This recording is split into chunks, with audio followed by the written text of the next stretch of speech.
Eles são mencionados na Bíblia, mas ninguém mostra as provas. Hoje revelamos o que a arqueologia descobriu sobre os Nefilim, a face real de Jesus.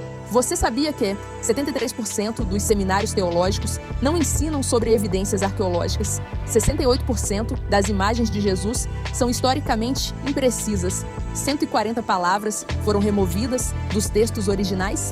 Nosso convidado de hoje é teólogo, psicanalista, pensador e escritor. Também é criador de projetos sociais importantes, como a Fábrica da Esperança. Em nosso encontro de hoje, abordaremos evidências arqueológicas sobre os gigantes descritos na Bíblia, as diferentes interpretações dos textos sagrados e suas implicações para o cristianismo e a verdadeira face de Cristo.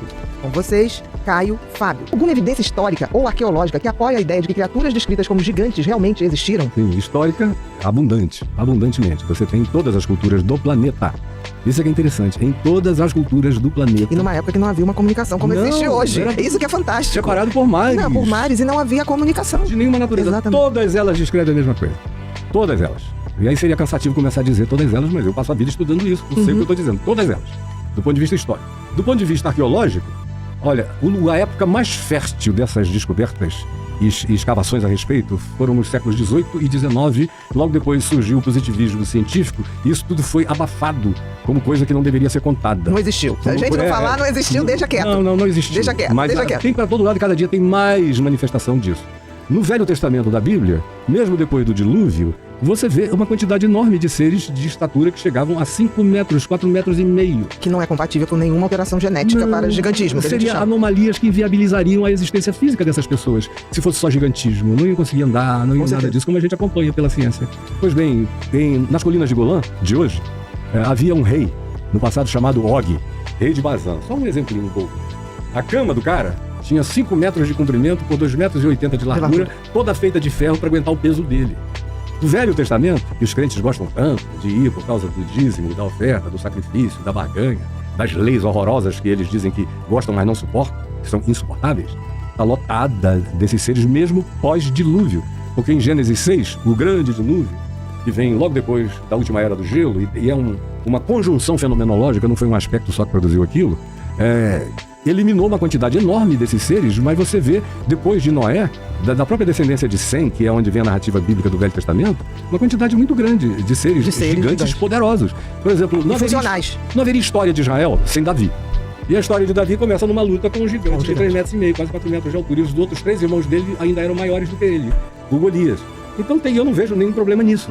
De modo que sim, completamente sim.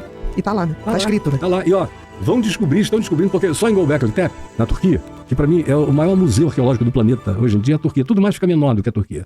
Mas entre Göbekli Tepe, Karahan-Tepe e outras cidades que estão sendo achadas, hoje em dia, por arqueologia de ressonância, não precisa cavar para ver o que tem embaixo. Isso é lindo. Eles descobriram megalópolis de quase 200 quilômetros de comprimento, com aquelas superestruturas construídas com cortes de laser extraordinários, impossíveis do homem, de acordo com a história convencional. Seres humanos desceram das árvores há 6.000 anos atrás, não tinha roda, não tinha nada. Tudo isso é furado. O que está para trás é de uma sofisticação extraordinária. E as construções feitas, são chocantes. Por exemplo, no mar Mediterrâneo, já foram mapeados mais de 200 cidades pré-diluvianas que estão embaixo do mar Mediterrâneo, embaixo do Oceano Índico, aqui no Caribe, no Pacífico, no Atlântico, no Mar do Norte, o continente Dodge, entre a Inglaterra e a Europa, com construções extraordinárias. A Atlântida não é um mito, aconteceu, e Platão não era um mentiroso, ele tentou dizer o que ele sabia, o que ele tinha ouvido da pesquisa egípcia feita. Então eu acho um desperdício o que as pessoas fazem, fazendo uma atualizaçãozinha ignorando toda a minha existência, começa a contar a minha vida dos 30 anos pra cá. O que ficou pra trás não existiu. Tem muito mais passado. Muito mais passado do que presente. E talvez do que futuro. Do jeito que vamos. Infelizmente. Qual a importância do livro de Enoque em relação aos textos bíblicos tradicionais? E por que ele não está incluído na Bíblia? Por preconceito constantiniano, já no IV século. Porque ele está incluído na Bíblia etíope. O livro de Enoque está lá na Bíblia etíope. Foi retirado. E foi retirado da Bíblia católica protestante constantiniana no IV século. Porque nos dias de Jesus, o livro mais lido nos dias de Jesus era o livro de Enoque. Para quem conhece, eu já li o livro de Enoque várias vezes. O livro dos gigantes, os livros dos arrebatamentos e visões de Enoque, tudo isso. Que foi um livro, uma pseudepiga. Não foi Enoque, o Enoque bíblico do Gênesis que escreveu, como a maior parte dos outros livros também não. Moisés nunca escreveu uma linha. É atribuído a Moisés. falou, disse, meu amigo Gabriel Barcaim, que era o maior arqueólogo de Israel, com quem eu convivi muito, a gente achou tabletes dele, mas o resto foi montado no tempo do exílio em Babilônia e entre os persas. É quando a Bíblia antiga Começa a dar o judaica formato. ganhou o seu formato e a sua constituição e a sua distribuição. E o livro de Enoque foi escrito 400 anos antes de Cristo e se tornou um dos maiores best-sellers da época.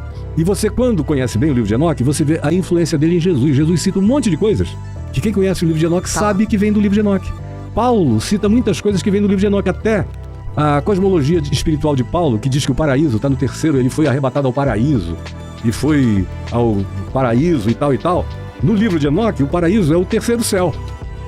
No livro de Enoque. Não tem nenhum outro lugar onde isso seja dito. Mas Paulo diz, eu tive a experiência espiritual tão real de abdução, que eu não sei se eu fui no corpo ou fora do corpo, mas eu fui ao paraíso e ouvi palavras inefáveis, às quais não é lícito aos homens referir. Meu pai, jejuando e orando solitariamente na floresta amazônica, teve uma experiência igual. Sabe quanto tempo ele levou para conseguir me contar? 3 meses, porque ele tentava falar e chorava. Não conseguia descrever. Não. Eu dizia, por que, pai? Ele falou, meu filho, desculpa, é indescritível. Até que chegou um dia, eu falei, tenta, pai. Aí ele falou, sabe o que o nosso irmão Paulo falou? Que não era lícito aos homens referir? Não, não é isso, é lícito. Só é irreferível. Eu não tenho categorias, não tenho elementos comparativos, não há parâmetros. Qualquer coisa que eu diga é como ilamear a glória mais linda. Mas eu sei que é. Aí você... Olha Paulo, por exemplo, tem vários textos de Paulo. A própria ideia de principados, potestades, tronos, soberanias, poderes, são os 10 níveis que Paulo menciona, de camadas dimensionais, são idênticas às do livro de Enoque. A primeira epístola do apóstolo Pedro, a segunda epístola do apóstolo Pedro é uma súmula do livro de Enoque. A epístola de Judas, o irmão de Jesus, é ainda uma bulinha, menor ainda, toda ela do livro de Enoque. O Apocalipse está cheio de resíduos do livro de Enoque. Então, o livro de Enoque não está na Bíblia, por causa de Constantino, sobretudo, Concílio de Nicéia, barrou, vetou, mas a influência dele, tanto nos profetas como Ezequiel, um profeta do exílio, como alguns outros profetas pós-exílicos, como em Jesus, em Paulo, em Pedro, em Judas e no Apocalipse, é inegável. Está lá, não dá para negar. A e é verdade extraordinário. se manifesta, né? Sempre. Não tem como. E tanto mais quanto o tempo passe, mais acesso a gente tem àquilo que pensavam que eles iriam conseguir cobrir para sempre. E não conseguem. Nunca. Nunca. Graças a Deus. Como Jesus disse, não há nada oculto que não venha a ser revelado. Exatamente. Não há nada dito no interior da casa que não seja gritado da varanda. É verdade. Eu estou muito feliz que eu estou vivendo uma época em que eu posso gritar as coisas da varanda. Não é? Caio Fábio nos mostra aqui como essas estruturas ósseas encontradas na Turquia comprovam que, enquanto 99% dos artistas mostram um Jesus europeizado, novas técnicas forenses revelam esse rosto surpreendente.